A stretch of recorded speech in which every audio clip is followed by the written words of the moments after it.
sonn bay bëgg a dee yonent ne loolu day dindi barke ci sëy bi te niñ koy gise fii jigéen yeeyoo na lu nekk luñ ko defal ci teraanga waaye yonent bi nee na ku bëgg sëyam barkeel nañ woyofal ak canam waaw yonent nag waxam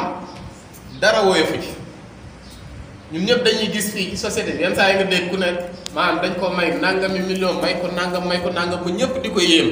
yenn saa yi sax ci koñ biñ dëkk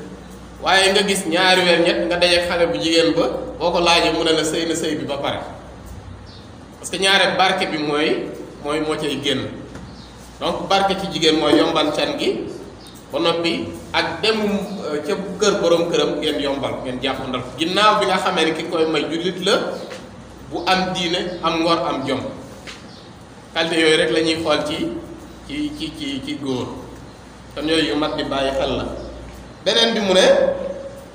wax